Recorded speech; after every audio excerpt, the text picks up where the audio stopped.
I tell you what, if you can't do a dead man drag in the sand, you're in trouble.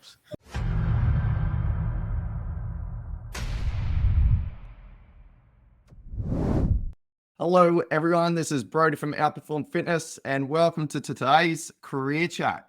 So today we're going to be chatting to Rachael, who has recently joined the Navy as a Maritime Human Resource Officer.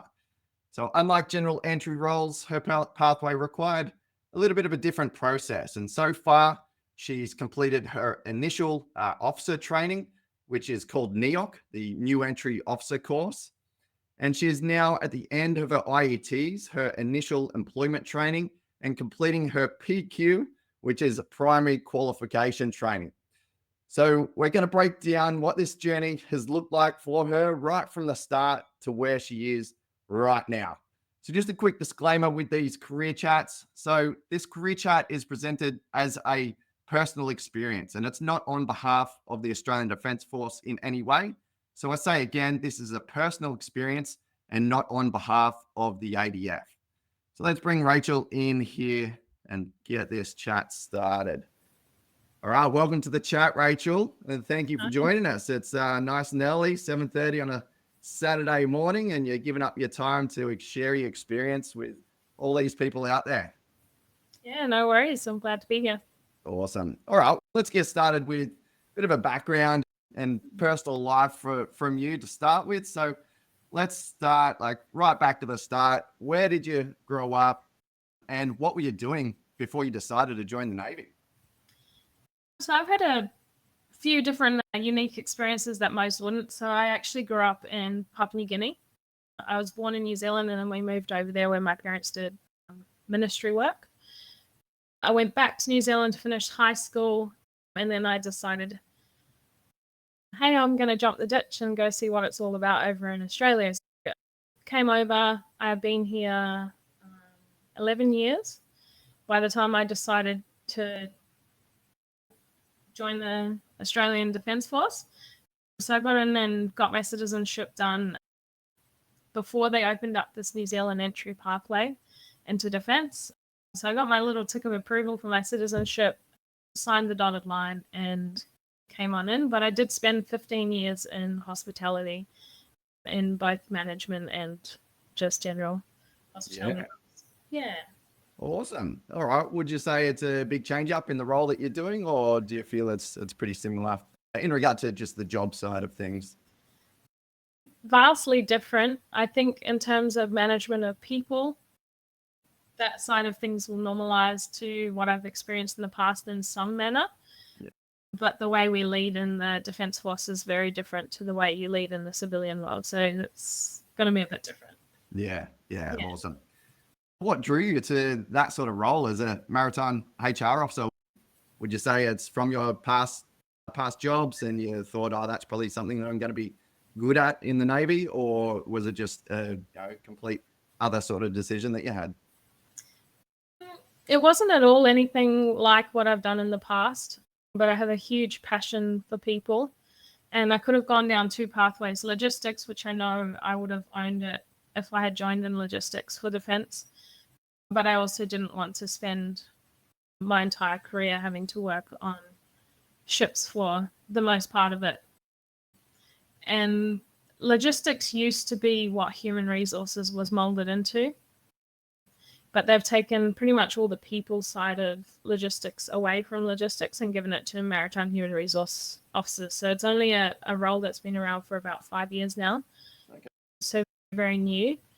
There's less than 180 of us in human resources in the Navy at the moment. So very baby PQ.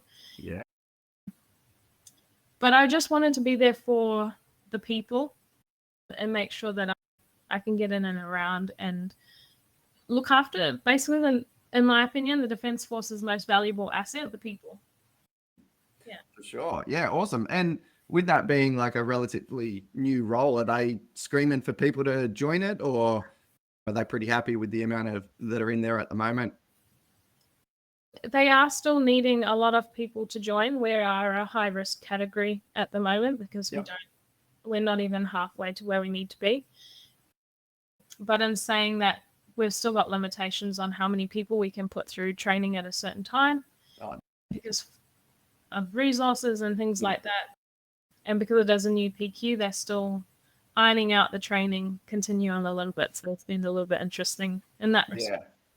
And I think because my PQ deals a lot with policy and things like that, it's forever changing. Like we had an exam on Wednesday, and even that morning policy had changed. We had to relook up new policy to learn 10 minutes before going into our exam. Yeah.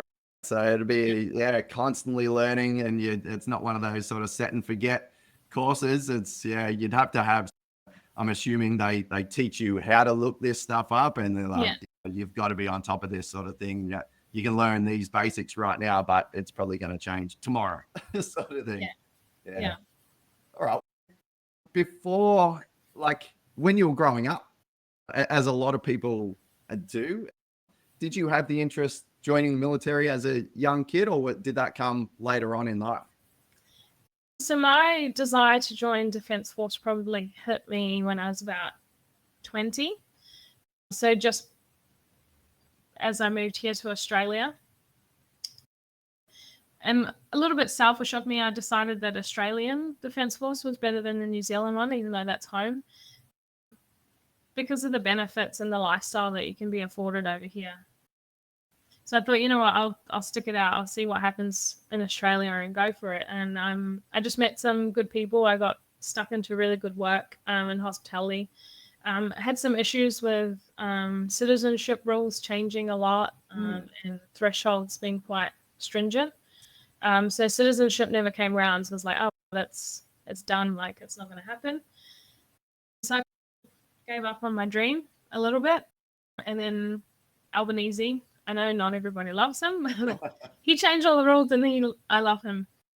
Made it easy for you. Made it easy for me to get my citizenship. And I thought, you know what, it's now or never. I'll fill in the paperwork. I'll go through the process. And if they say no, the worst thing that's going to happen is I'm going to be exactly where I am right now. So I gave it a go. Told my parents. Mum was a little bit shocked, being a little bit older and more mature. She was like, are you sure? And I was like, yeah. And here I am. Yeah. Yeah, awesome. Yeah, and there's been a lot of changes, even with the recruiting side of things, with the ability. I haven't looked, honestly, too far into it. I just saw a lot of articles coming out about citizenship in a few different countries there. So a little bit more lenient with that side of things now too, with the whole enlistment process and appointment and everything like that. Yeah. Yeah. Awesome. All right. Let's have a bit of a chat about your appointment side of things. We say appointment, correct me if I'm wrong, but appointment when it comes to the officer side of things rather than enlistment, because you're going through a little bit of a different stream there, and the whole selection process. So it's a little bit different to general entry roles, and people may not have much of a grasp on it. So can you just walk us through what it looks like from when you start to submit your application through that initial process of pretty much getting into the ADF? Yeah. So it starts off with you putting basically your expression of interest or your job application as per se into defense. And they go, cool, let's run with this. And they send you off, and you have to do an aptitude test online, which is a little bit challenging, but I did unlock everything. So I think I did all right. But yeah, if you don't plan for the aptitude test, you don't know what one is, it's going to be really difficult for you. And you do need a good score on the aptitude test to unlock the officer role. So if officer is something you want, make sure you understand what an aptitude test is and work that out. After you finish the aptitude test, it took about 2 weeks before I received a call with my results.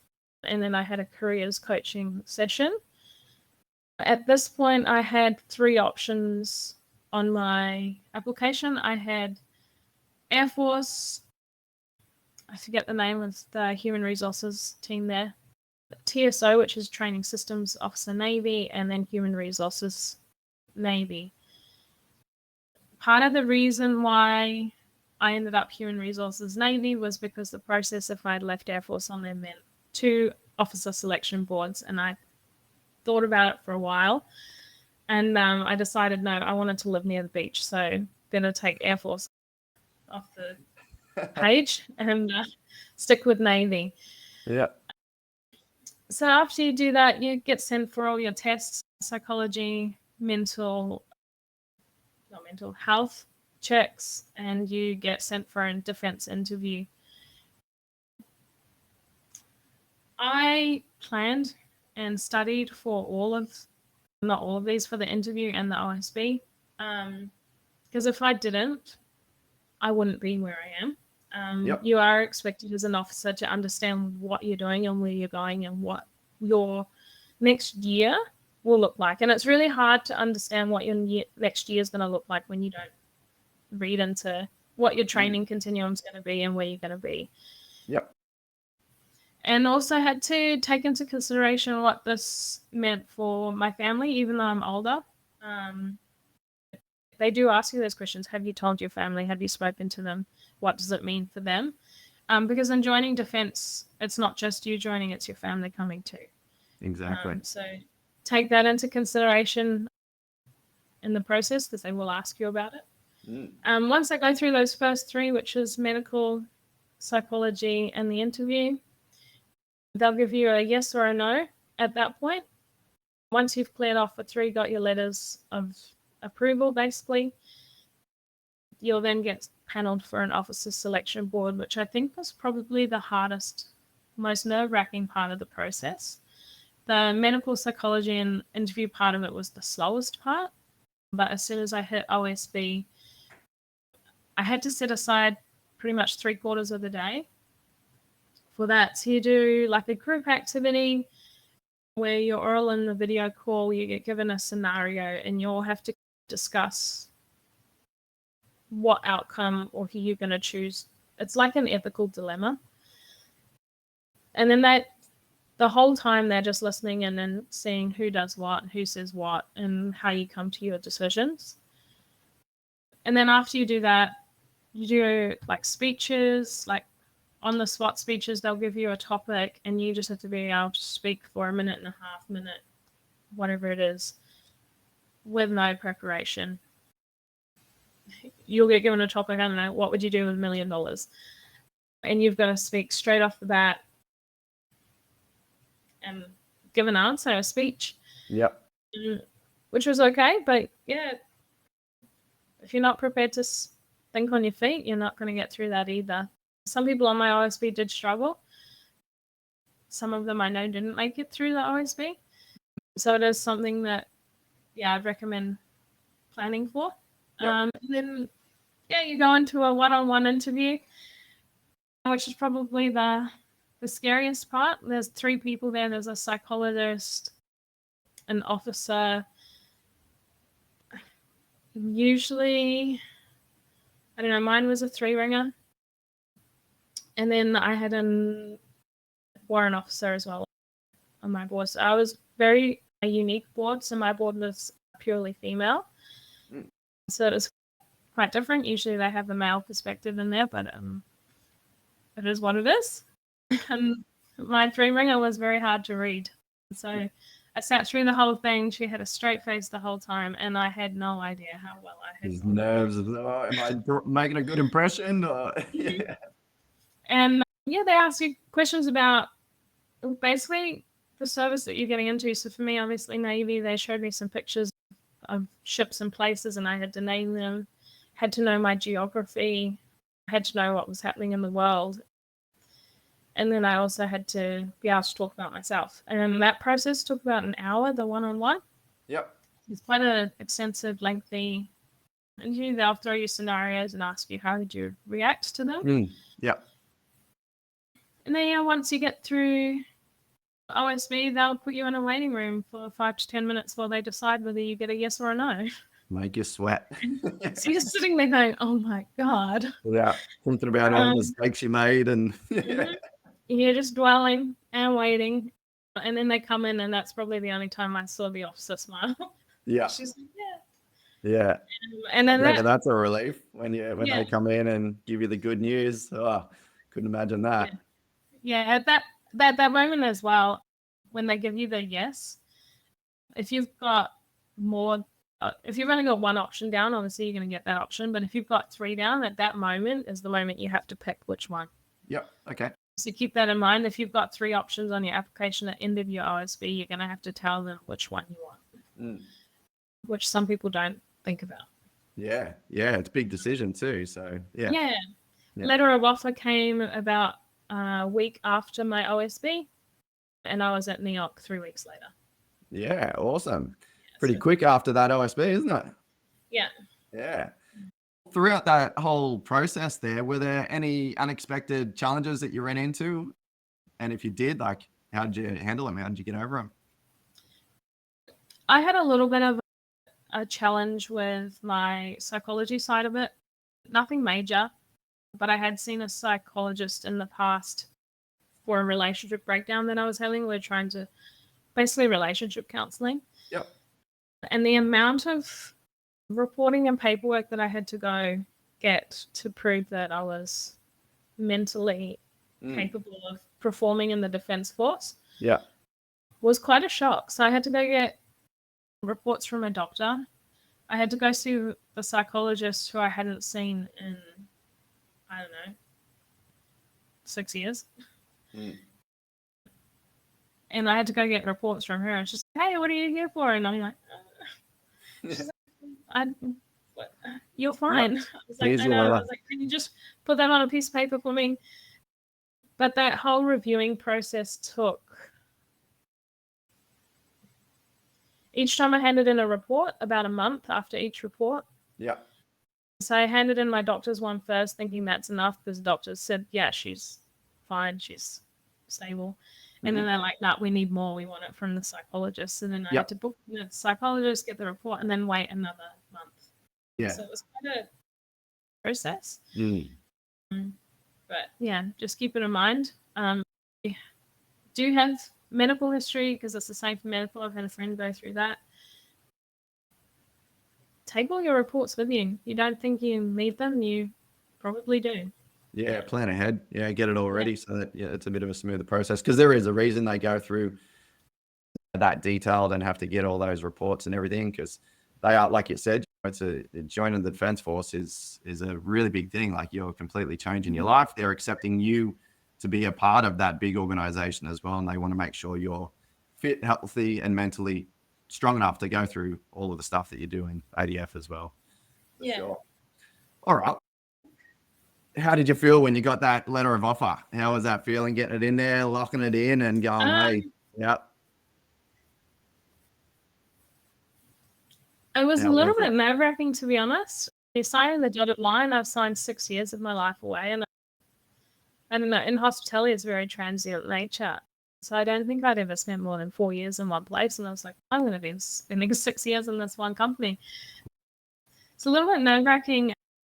And also,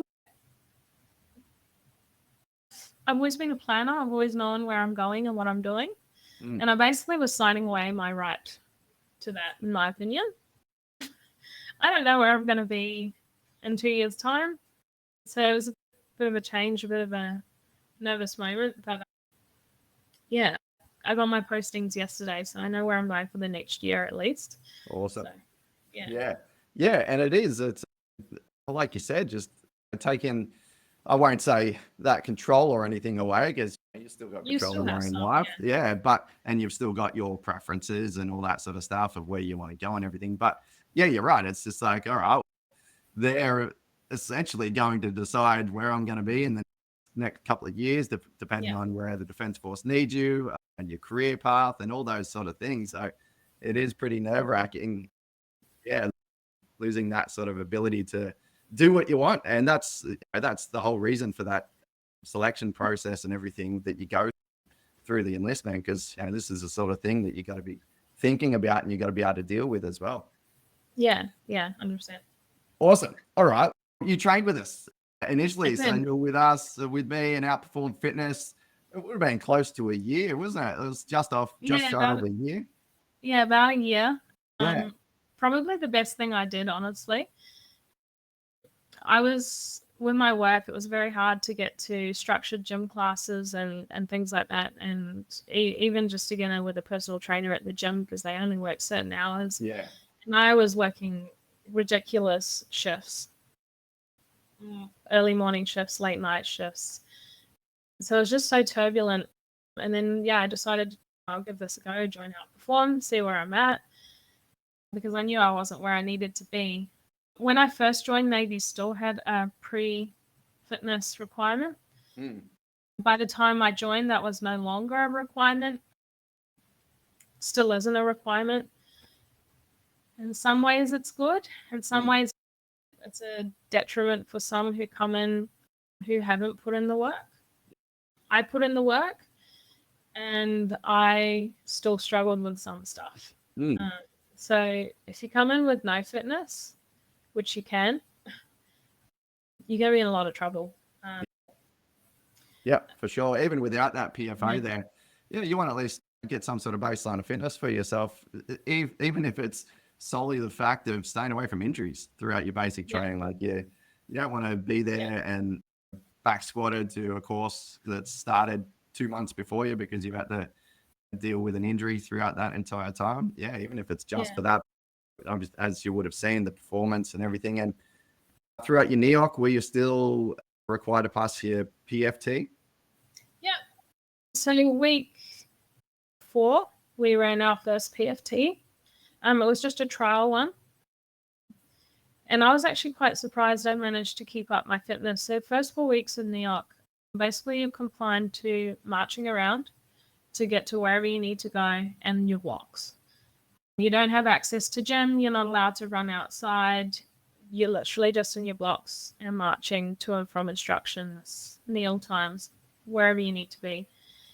So trying to keep up fitness during that first 4 weeks is a challenge. And you can't really do any cardio. There's no way to do cardio. So you're basically just working on strength.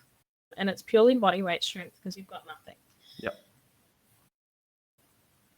So I was actually quite shocked because when I did that PFT in the week 4, so in that time where you've done very little in terms of fitness, I ran my best time. So I ran, I think at that time I was like 12 minutes, 38 seconds or something like that. And my best time before that was 13:09. So I was quite shocked at how well I did. And then we had to redo our PFT the last week we were at NEOC, which was our final one. This is the one where we get put on our PM keys. However, if you didn't pass, it also wasn't a problem because you've got a year from joining to pass that PFT in the Navy. But again, I ran my best time, 11:08, which was fantastic. Awesome. I was running sub 11, but I was very close to vomiting on the last bend, so I had to stop and take a breath. But like I said, if I hadn't put in the work, I wouldn't have been able to. I think in the week 4, we go straight into exercise. And it's grueling. It is the most physically demanding exercise that you'll do. So you sleep outfield and then you do a whole bunch of exercises. I tell you what, if you can't do a dead man drag in the sand, you're in trouble. Yeah. Definitely. So they really push you physically in that one. And the second one is physical as well. You're doing a little bit of pack hiking, a lot of mental challenges as well in terms of how you figure out things and trying to just work out people that you're with. And I think it was quite amusing. You've got a whole bunch of officers trying to lead. A whole bunch of leaders trying to lead leaders. It was an interesting dynamic. And then in the third exercise, we were outfield for a whole week. I think it's the hardest one. Because they sleep deprive you during that process. So we were getting probably 3 to 5 hours maximum sleep a night for a whole week and doing a lot of physical very tough activity. They wake you up and you're doing night activities and stuff like that. So. even just that stuff that you've explained just there just shows them really how like a simple thing that you can control in regard to your fitness side of things can really help you with that sort of thing. Like it builds a bit of grit as well to push through in those times. Mental clarity, because your fitness is that little bit higher. Obviously your PFT, you want to tick that off, which is your physical fitness test in the Navy that you have to pass every year. Now you want to be able to tick that off as soon as you can, and you're getting your baseline of fitness. Like obviously it's not a requirement anymore. They're expecting people to come through at the absolute lowest level possible, and they'll try to train you up there. But it's honestly just something that you can improve before you go off to basic training to heighten that baseline, so that when you don't train for 4 weeks and that PFT comes up, you can still handle it. Like it, because that's a big thing even with Kapuka as well. When people go off army basic training, a lot of people say that they lose fitness while they're there.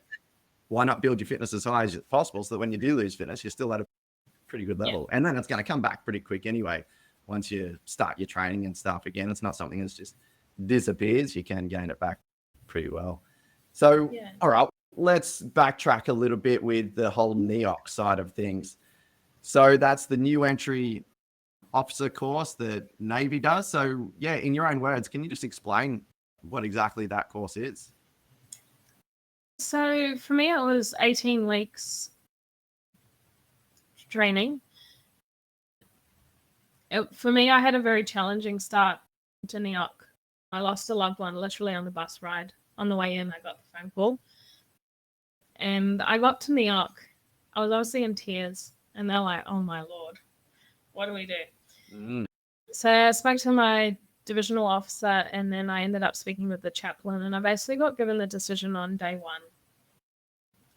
So I went to bed that night because we arrived at about 8 o'clock. Day one, they're like, do you want to go home or do you want to stay? So that was my decision day one. I was like, oh my gosh. Yeah. How? But Definitely anyway. Not the way you want to start, is it? No, so I called my parents, and my mum in particular, and I just spoke to her, and she's like, look, she's already gone. You can't do anything. Just stay where you are and do what you need to do. But she'll be watching down on you. And so I was like, okay. So I stayed. I was given access to my phone during that first few weeks in the evenings, just to keep in contact with family, and also to video stream the funeral when it did happen. So I was given that level of extra connectivity that other people didn't necessarily get, which was helpful when you're going through that, because you're going into somewhere literally you don't know anyone. Your support network's not there. And that was already quite challenging coming in with no added complications, and then to have this thrown in, it was quite daunting. Yeah. But I made it through. I ended up handing my phone in, I think, for week 2. But even though I had it during those first 2 weeks, I didn't have a lot of time to really talk to my family about it or call them, because you're so full on, of course. You're going 12 to 14 hours a day at a minimum, then you've got to come back and do clean nose rounds, shower, get yourself sorted, and it's lights out.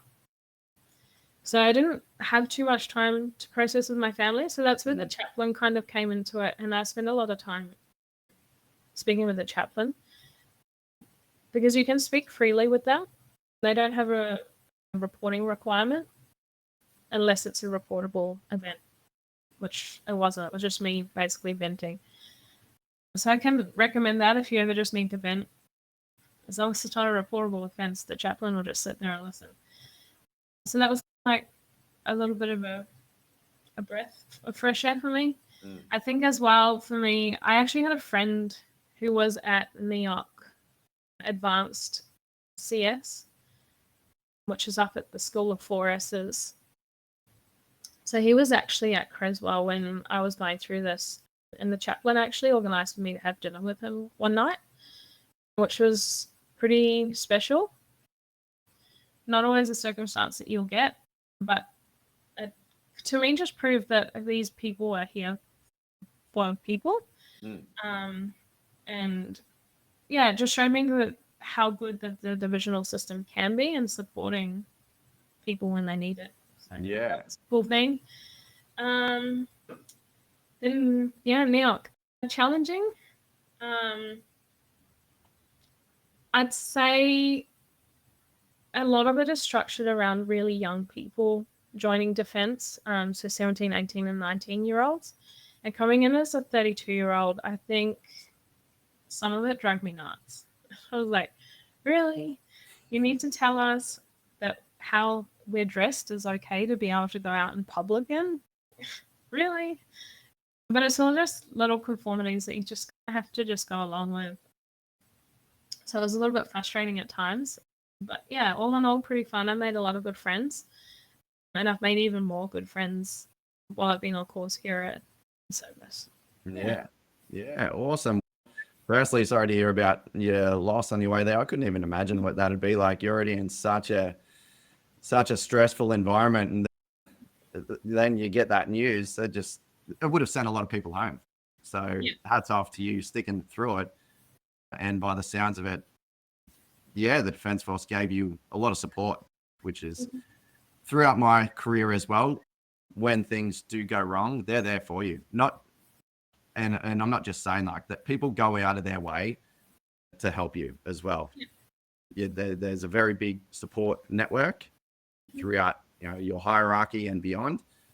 So yeah, as you experienced, people do. There is all that support through that. But again, are you going through that and just turning up? You could have easily just said, "No, I want to go home," but you stuck through, which is really strong of you to be able to do that. Yeah, thank you. Awesome. All right. Yeah. What's a typical day look like at NEOC? How do obviously how long is a piece of string? Every day will be very different, same as any other sort of basic training. Typically, what's your daily routine look like there? And what are some typical things you'd get up to throughout the day? Yeah, so I hope everyone likes the bosun's call because you'll hear that every morning. What was it, sorry? The bosun's call, the wakey. Okay, yeah. They play that over the loudspeaker every morning at 5:30 just to make sure you're out of bed. Yeah. And they actually teach you how to do it, so you have to impart that torture on everyone else. 30. So yeah, they use the audio system. It's actually the fire alarm system because it's got a speaker in every room and it's super loud. So yeah, 5:30 you're up. You've got to be formed up out on the road by 6 o'clock. So you've got half an hour to get up, make your rack, have a shower, get changed, get your boots on, and be formed up out on the road. So your time disappears really quickly in that 30 minutes.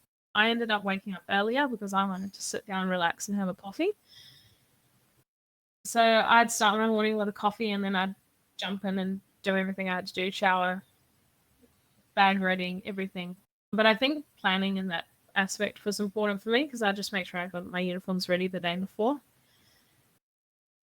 Form up on the road, basically do a self-dress inspection. So whoever is in charge for that day of your division will just do a dress inspection, check everything looks all right, and then you jump back into the box and you do cleanos for half an hour. So then you have to scrub from basically top to bottom, everything.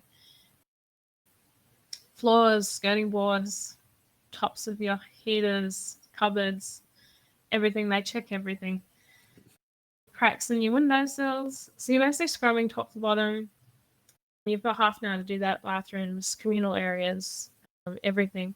And then you form back up out on the road, head to breakfast. You've got, depending on what time your division is eating that day, because you have set times you can go in, you'll have anywhere from about 20 minutes to about 5 minutes to eat your breakfast. So get good at eating fast, which I'm not. The one day I had to eat really fast was our first ever day of colours as a whole NEOC cohort. And I had rice bubbles. And they decorated the parade ground. Oh, huge. It was so bad. The whole command team was there watching, and I made it to the front of the clock tower Didn't The want to stay incense down. going up, and here I am just decorating the grass. So you get good at eating fast. Yeah. After breakfast, that's when you head out for colours. So you'll be standing from 7:30 until about 8:30. In that time, you'll do the march out to the parade ground, and you'll stand there. And then the instructors will come and do dress inspection at that point. Men, shave. If not, you'll get an infringement. Yeah. They're pretty strict on it. They were a little bit lenient at the start, but they definitely got a bit strict at the end.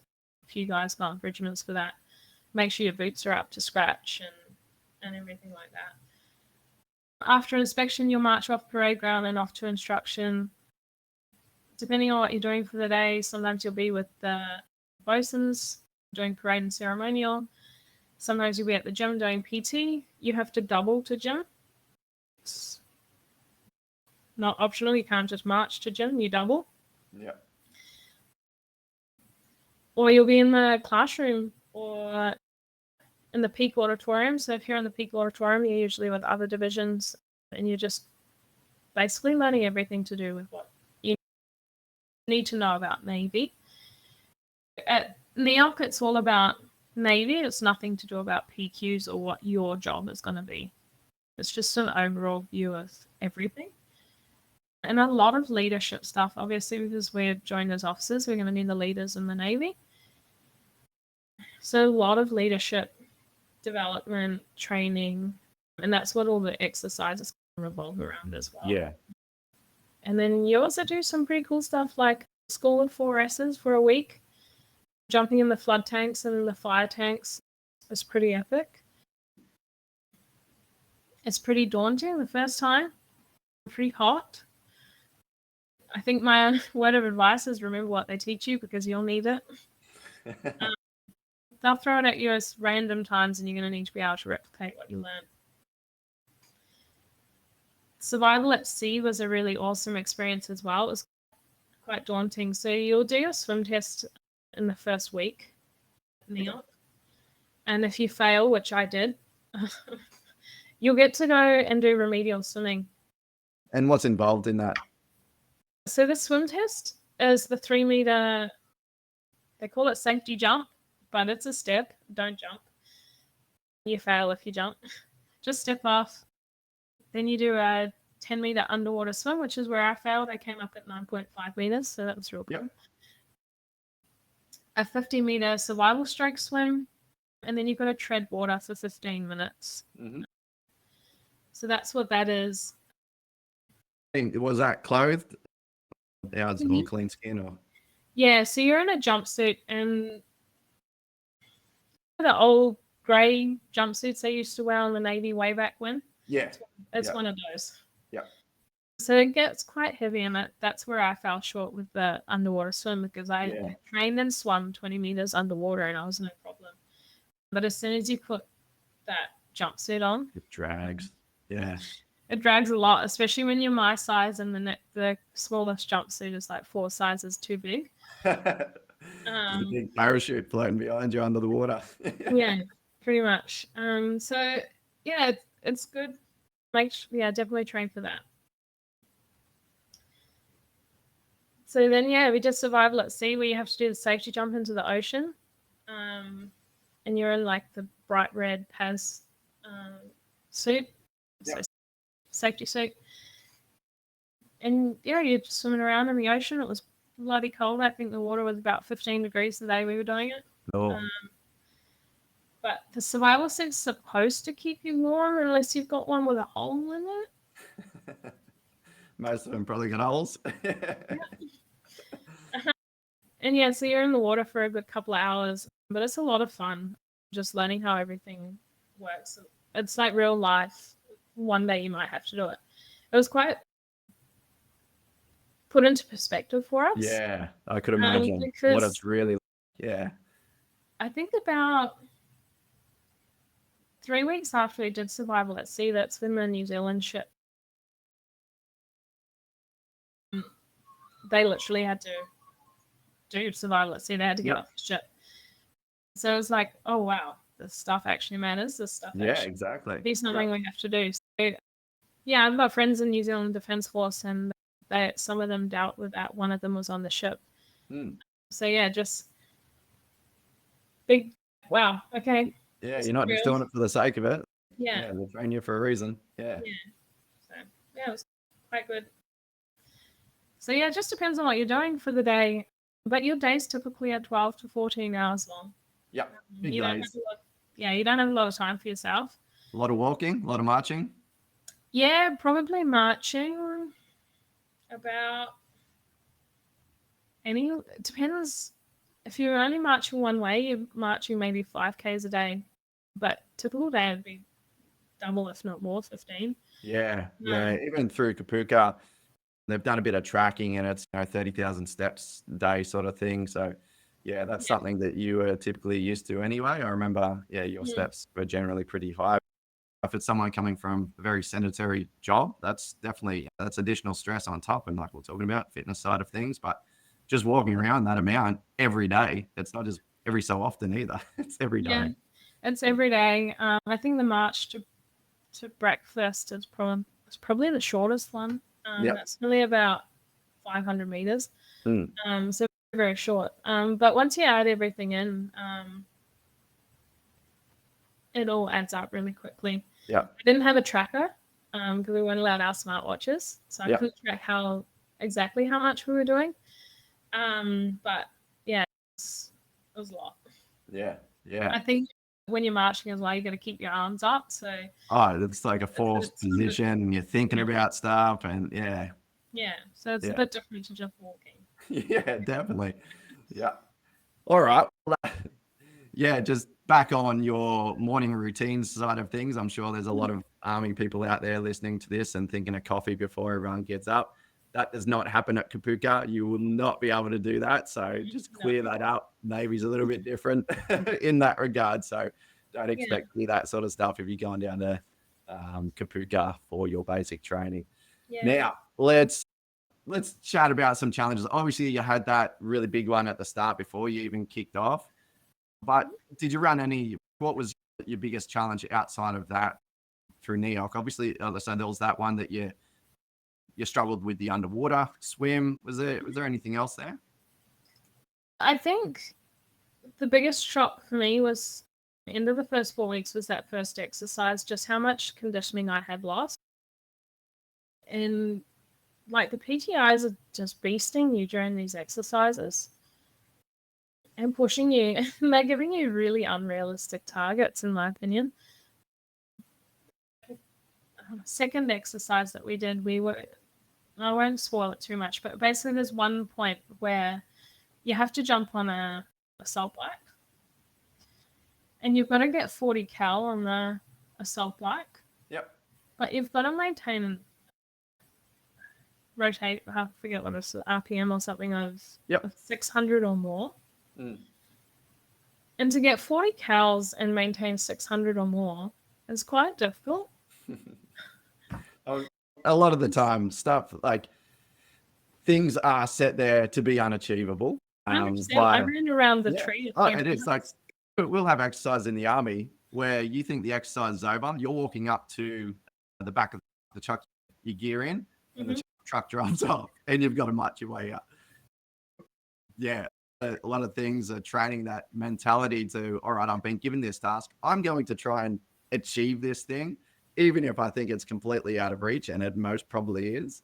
But it's just training that drive in you as well to give it a good crack anyway. And I think as well with the exercises, they design them in such a way to push you past your limit and see how far you can go. So they say they're not trying to break you, but they almost are in a way, because they're trying to push you to your limit and then go see where it is. Yeah, show you what's further than what you actually think as well. Yeah, and I think I was quite surprised at how far I could go.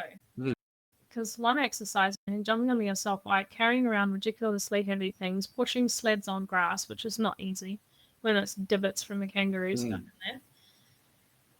And then holding planks. And they literally get you to hold your planks for 3-4 minutes. however it was until you look like you were breaking, and then they'd say hold for longer. And you're like, oh my God. Yeah, so I think I realized my limit is much higher than I thought, but it was a difficult challenge to break past that point. So just make sure you need the mental resistance with you, not just physical. 100%. And that sort of thing, again, is trainable in your own training, and not just giving up when you think your body's hurting and things like, with hard days, obviously. Not every day has to be like this. And a really good method I like to teach people is the segmentation method, where you're breaking it up into smaller chunks.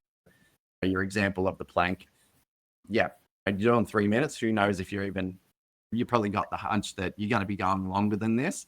So you just break it down. Okay, let's just focus on counting to 15 or something like that. Who cares what he's told me? I'm just going to go for the next 15, then the next 15. Breaking up into these smaller chunks just allows your mind to process a little bit easier, rather than thinking, fuck, when is this going to end? Like, I'm not going to make it to the end. You just got to chip away, keep chipping away. And it's the same with any sort of hard day as well. Just get through the next task, get through this task, focus on it, then work on the next task. Don't think about what you're going or how long this entire day is going to go for you, because if you do, it's going to break you. Yeah, I think stay in the moment is the biggest thing. Just focus on what you're doing and what you're doing then, and don't let them break you. You'll be fine. You will get through it. Like, just keep pushing. Designed to be passed. Yeah.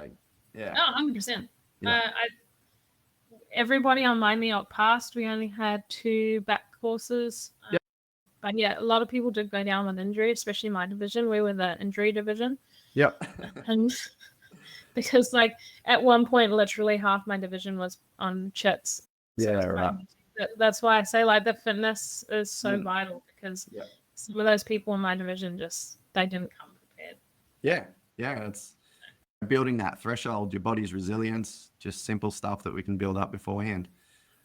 Was there any moment that you doubted yourself? Was there any point in time where you're just like, I don't know if I'm made out for this? Yeah, there was definitely a moment where I was like, I just want to go home. I don't want to be here anymore. This is all a bit annoying. How'd you get yourself through that? I think I just, honestly, at that point, we're allowed off base on the weekends. So I went for a big hike with two of my friends up around the beach and stuff, and just got back to what calms me. So down at the beach, go for a hike, go for a walk, reading my book, went to the pub, had a glass of wine, had a steak. And then we just went. Good, haven't you? And then we went dancing down in the nightclub, and just had a bit of fun, relax, let go. Sometimes you just got to find your zen. And just get out and get away. And so, I think making sure you've got a way of finding your zen space. And you might not be able to leave the base. So you've got to be able to do that in your own little cabin. And I know that enlisted people have to share cabins. We're quite lucky as officers, we get our own.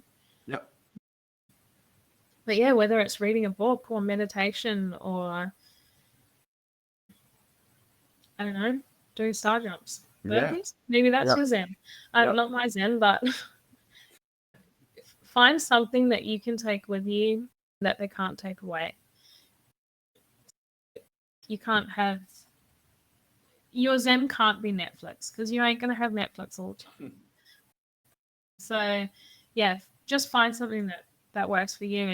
You won't have your phone, so if your zen is playing games on your phone, you need to find something else to take with you. But you're just having that thing that takes you away from wherever you are. Just make sure you've got it. Yeah, awesome. Yeah, and if all else fails, realize it's a training course, as we said before, too big to be passed, and just take one day at a time. Realize this shit won't last forever, and you're going to get through it. You just got to stick with it. The way I ended up looking at it was, this is not the real Navy. 100%.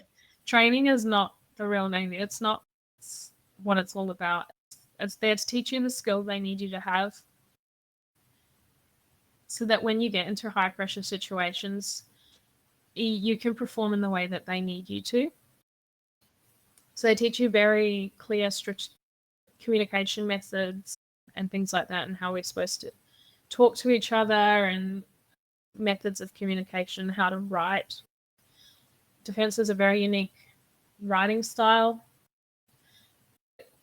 I think, yeah, just go along for the ride. It's not the real Navy. Yep. And once you're out in the fleet, it's vastly different. Like, now that I'm even here in my employment training, like, hugely different. For We sure. don't have rounds. They still come and check your cabinets, make sure you're clean and tidy, but they don't go around with a white glove like they do at NEOC almost. Yeah. So you have a bit of autonomy once you're away from NEOC. So just remember that it's only 18 weeks. You'll be fine. Yep. It's a short time. Yeah. And then you'll get out into the real fleet, and into the fleet, not the real fleet, out into the fleet, and you're just going to meet some really awesome people, which is what I've done. And that's amazing. I wouldn't change it. All right. Well, what would you say was your most rewarding or proudest moment throughout NEOC? So we'll just stay on NEOC for a little bit, and look, any really times that stood out that you thought, oh, that was awesome, I got through that, or anything that you achieved throughout that entire? For me, I think the biggest rewarding moment for me was getting through survival at sea. Doing a safety jump into the ocean is not really fun. And I didn't want to do it. But I did. And I was so proud that I got through it. And then as well, like finishing some of the exercises, especially the last one, Coral Sea, which is your leadership. What do they call it? Leadership. It's the leadership thing. They basically give you a assessment at the end, and you either pass or you fail. You get a couple of shots at it. By getting through that and doing well, and to have one of the POs, she's just left the Navy. She's just retired. She hit mature age. But she came up to me at the end of that week, because Coral Sea is a week long. And she goes, I just need to talk to you. And I was like, oh, shit, what have I done? Oh, my God. She goes, there are not many people here on this course that I would let lead me. But you are definitely one of them. I'd follow you into any fight. And for a PO who's been in defense for, I don't know, 20, 30, 40 years. I don't know exactly. I know more than 20 for her. Yeah. To come up and say that, I was like, wow. Okay. Definitely a proud moment right there. Yeah, 100%. I was so proud. I was like, oh. I didn't know what to say. I was like, because I doubted myself. It's just taken back a little bit. Like, oh, but yeah, it did it. It swept me off my feet wheel, and I was a bit shocked. Yeah, that's awesome. That was pretty awesome. Yeah, that would have been. Okay, moving on to IETs side of things, and you're in PQ training at the moment, which is the end of it. But explain to the audience, because you explained it to me a little bit at the start, that yours is set up a little bit different to most officer training for the IETs as well, with the PQ at the end of it. So yeah, just a brief overview what IETs is and the PQ training as well. So IET is your initial employment training. So it's basically where you learn the tools of your trade and what you're going to need to know. So for me, with human resources, we deal a lot with policy, which is forever changing. Last week we had an exam on Wednesday, and policy changed that morning. So we literally had to relearn something that we had just learned the week before heading straight into a test. So it's something that's ever changing. So I think with our IETs is we're learning a lot about how to access and find information in the right places. And making sure that when we give information to either command or to sailors, officers, whoever's coming to us for advice, making sure those it's the right information at the right, like at that moment. Like another thing that changed, like we learned it, and then a few days later it was different, was maternity leave. It's now 18 weeks in Defence Force. These things change really quickly. So with our PQ, we're learning how to find things and do things. Versus like I've got a lot of engineer friends here. They have to memorize everything verbatim because It's just their set. job. That's the way they do it. It doesn't change. But also with Human Resource Officer, we actually obtain our PQ at the end of training for employment category. At the end of the 16 weeks that I'm here at Cerberus, I get my PQ, so we sit a board at the end. Whereas actually, I think we're the only PQ that does it, so it's the board at the very end of our training. Whereas everyone else will go out into the fleet for a year, maybe 2 years, depending on what they're doing. And they'll just be doing they've got like logs that you have to fill out. You've done this activity and that and this. Everything has to be ticked and signed. Like an on-the-job training sort of thing? Yeah. And we still have that, but because of the nature of the places we go into and the people and the information we deal with, we get our PQ at the end. So yeah, everyone will go off for a year or two and they'll come back and then they'll do their PQ. But we don't. We're straight in, which is pretty cool. I get a promotion at the end of course as well. Yeah, how good is that? Straight into it. Can't hold PQ and be a midshipman. Yeah, so I'll be bumped up the ladder a little bit earlier than expected. But yeah, it's very unique. It also does put the pressure on because as soon as your midshipman slides come off, you're expected to know what you're doing. Yeah, it's not like normal. You're on there. You're still that trainee. You're just learning. Like with your job, It's like you're the person to go to straight away. Yeah. So my first position is at Fleet HR. So I'll actually be dealing with like quite full on stuff from the get go, which will be quite exciting. But yeah, very unique. Sitting a PQ board at the end, you sit there. It's a few hours long. You get given a whole bunch of activities. You have to be able to sell your PQ, do your elevator pitch. That's what we call it. So basically, explain what the PQ is, explain what your work group is, and like the space of a time it would take an elevator to go up a building. So you got about 20 seconds. So yeah, it's quite interesting, quite exciting, quite nerve-wracking because I'm literally going to be out in the fleet and doing my job. Yeah. Day one.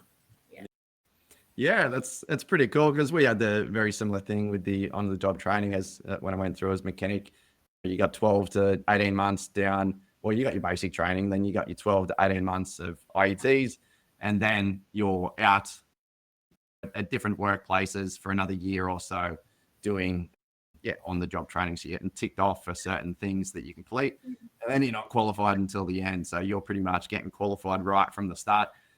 That sort of training, on-the-job training, does give you a good opportunity to get out and get a feel for things and get a bit of experience before people are coming to you to ask questions, but you're straight into it. So you're going to be the first one that everyone goes to. Yeah. We still have to get signed off on everything to say, yes, we've done it. Yeah. But yeah, we are straight in there. HR is very heavily involved with welfare boards. Mm-hmm. And basically one of the activities we have to do is run a welfare board. So like from day one, we're expected to be, okay, you're doing it. Yep. Get it done. It's not a sit in on a welfare board. It's a let's do a welfare. Running it. Yeah. That'd be very nerve-wracking the first couple that you do until you sort of get the hang of it and realize how everything works. All right. Now, you were mentioning before between IETs and NEOC, you're treated vastly different. You're a little bit more, things are a little bit more lenient. You're still a trainee, you're still in training. So there's still that aspect there. But yeah, in regard to like your daily routine and the way you're treated there, everything's a little bit more relaxed, would you say? Yeah, so we still have a routine. We still have time schedules we have to meet, and that'll be everywhere you go in defense. So we still have to be formed up. So we have to march every morning still. We just don't have to march everywhere anymore. Like in NEOC, you march everywhere. There's no such thing as just walking. You don't walk, you march. So here we've got to form up by 7:20 to march to instruction. And then on Wednesdays we do a march past. So Wednesday march past is quite funny because the route that we take it's actually 1.6 kilometer march. So it's quite a long marching route for us. So yeah, you still have time frames. Just 7:20 formed up to march. The bosses come out, make sure you're doing things right. Then you go to instruction. You have stand easy at 10 o'clock, so you go for a coffee. Lunch is at 12. And then your day finishes depending on what day of the week it is. So we like to have early finishes on Fridays if we can. So we finish usually at about 4:30 in the afternoon. But on a Friday, we try and finish at lunchtime, which on Fridays is at 1 o'clock. Yep. And then we just go into our self-study time or our self-learning time. We actually have a journal that we have to write and submit at the end of course. So usually I do that on a Friday afternoon. But yeah, very much more relaxed. You organize your own life. Like I've got appointments that I have to meet. I know what my training schedule looks like, and it's up to me to make sure that I'm at my training. Yep. And I organize my appointments outside as much as possible out of those scheduled times. So yeah, you get autonomy versus at NEOC. You're told where you have to be and when you have to be there, and how to dress and everything else along the lines. If everybody wants their sleeves up, everybody's got to have the same thing. It's all in, all on, one and all in. Whereas now here at training, it's not. If I want to wear my jacket, I can. Not everybody else has to as well. All right. Well, so that's gone through everything from the appointment, like putting your application in, going through the appointment, like getting appointed. What else? The NEOC, IETs. So lots of information there. Now, how would you feel? Do you feel you've changed much throughout this process, and physically or mentally in any way? I've changed a lot in both respects. I've become a lot more resilient and a lot more assertive of myself. A lot more confident in making my own decisions. Not that I wasn't before, but I was very much, I want to make everyone happy before. And I'm still that person. I like to make sure everyone's happy. But now that I'm in this environment, if I'm not okay, nobody else is going to be okay. Like I've got to be on top of myself first and foremost, and become a little bit more, I don't want to say it's selfish because I don't think it is, but a little bit more focused on me. Yep. Physically, yeah. I'm the heaviest I've ever been, but it's muscle. So I try not to look at the scales. Yeah, so physically much stronger. I've still got a lot of work to do on my upper body, you know, that I struggle with my pull-ups and stuff like that. So still got a lot of work to do on that. But we went for a 15K walk the other day, and I didn't feel a thing. And a lot of the other people I was with was like, oh my God, my legs, oh my God. And like yesterday we did the Kokoda 1,000 steps for an International Women's Day.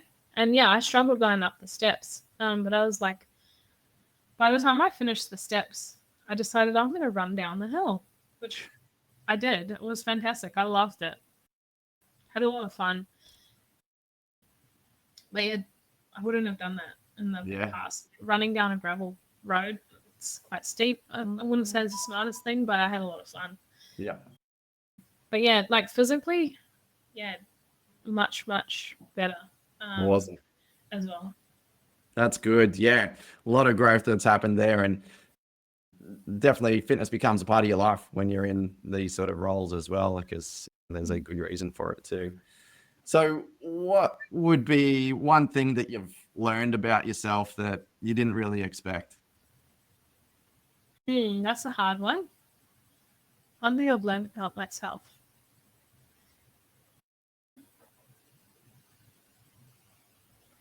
I can go far beyond my limit. A lot further than I expected myself ever to be able to. I've been pushed to my limit and beyond, and I was fine. Yeah. See it. So I don't know, that was the biggest thing I've learned. And it's okay if I've self-imposed these limits, and that's what they are. They're self-imposed. They're not actually my limit. So don't limit yourself. I'm learning not to. Yeah, just back yourself. Yeah. And that's the biggest thing that I've learned just about myself is, okay, my limit is not my limit. Yeah. It is far beyond. So, yeah. That was definitely the answer that I was expecting with that sort of question. And I'm sure it's very similar to a lot of people that go through this sort of training, is that limitation of, you think it's at a certain point, but as soon as you test that, you're just like, wow, I didn't break at that point. I've still got a lot more. You were able to keep going. You're able to, like in your sleep depth exercises and everything, you're running off 3 to 5 hours sleep and you're still doing all this stuff in the day and leading and all that sort of stuff. So it's a big eye opener of what you're actually capable of, and still not. I'm sure you still haven't hit your limit yet. Yeah, I think I could have been pushed more. And maybe at that point I might have seen a break, but who knows? I could have. Yeah. You wouldn't know until you hit it, really. Awesome. But yeah, I was quite shocked at how far I could. Further than I thought I could. Yeah, good. So if you go back and give yourself a bit of advice before you started all this process, what would it be?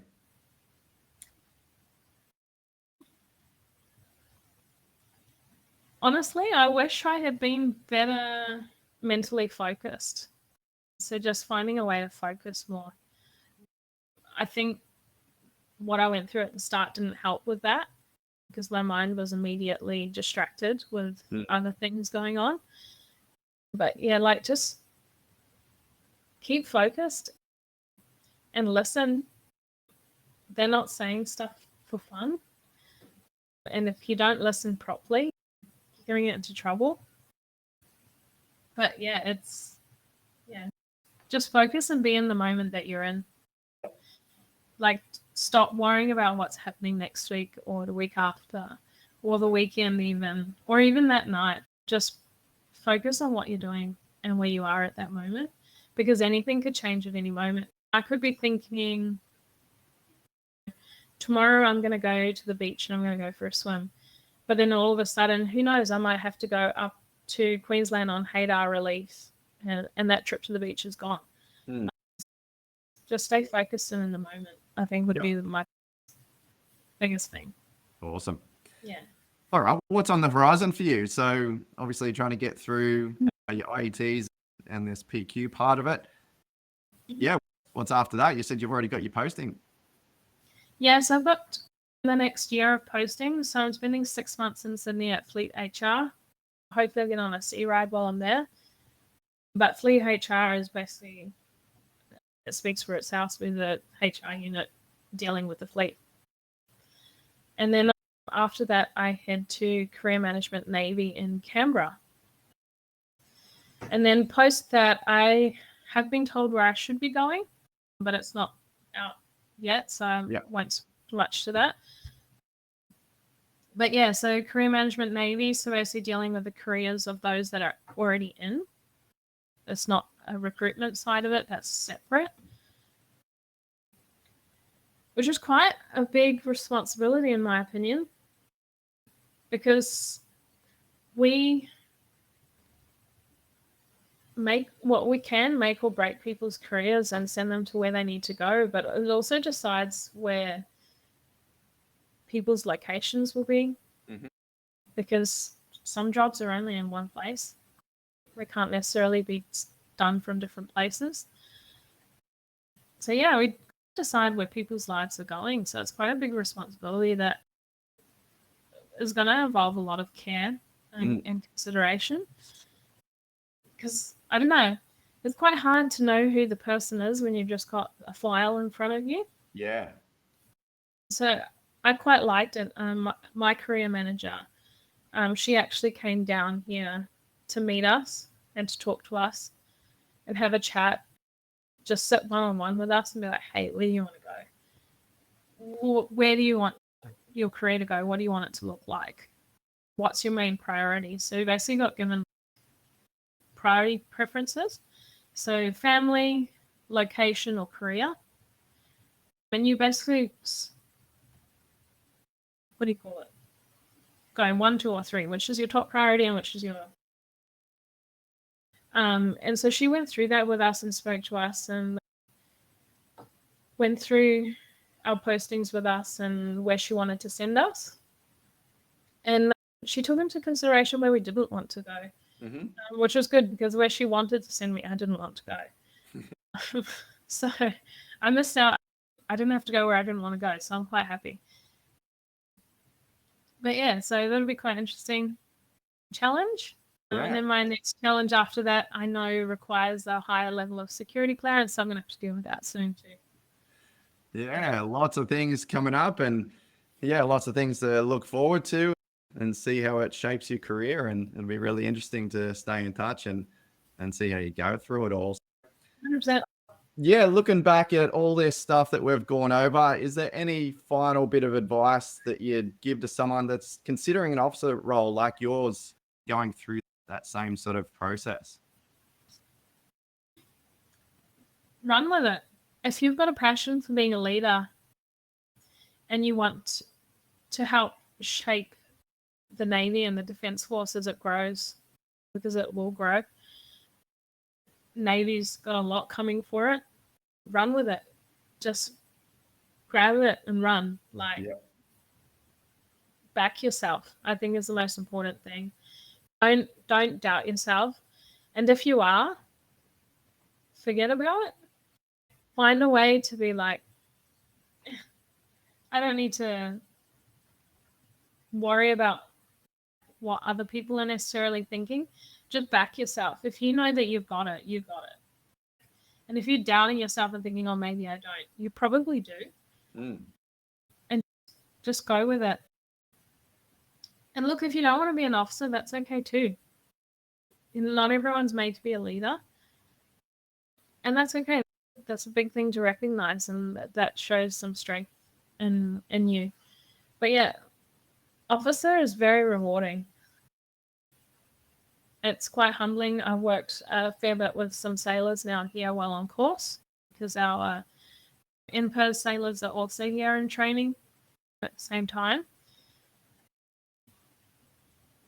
And as what was quite humbling actually, and I didn't realize that we were seen in this respect, but they were too nervous to come into the brew room when we were in there because, oh my goodness, they were officers and we're just sailors. And we actually had to try and break the ice with them and just be like, no, we're just people. And we are all just people. And it's very rewarding to speak to these sailor in-post personnel and just see how vastly different we are, but also how much respect they already have for us. And I'm quite proud of that. Like I don't know, it's quite a privilege, in my opinion, to be in this, to have this opportunity. Yep. And that's why I'm just going to keep backing myself and keep going.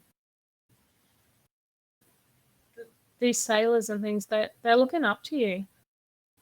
So make sure you maintain your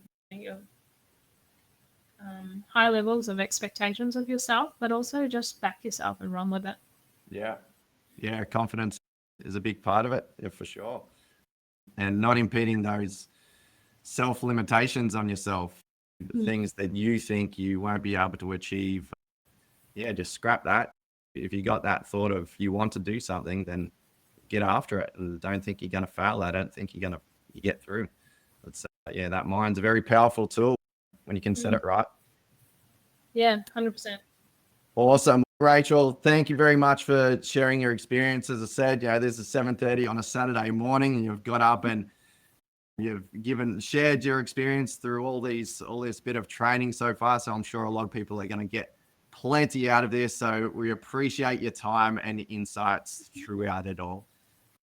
So guys, if you are looking at joining, whether it be Navy, Air Force, Army, anything in the Defense Force, and you really want to excel in your upcoming fitness tests or just be in peak condition, as we're talking about, you haven't really got that fitness test for the Navy to pass to start with, but it still sets you up for success once you actually get in and you're working towards your role. So you can find out more information about my fifth service training plan. I'll chuck a link in the description, or as always, just reach out to me. You can find me on Instagram, YouTube, Facebook. I'm across it all. Just search for Outperform Fitness. And I'll be able to help you out and set you up for success in your new career.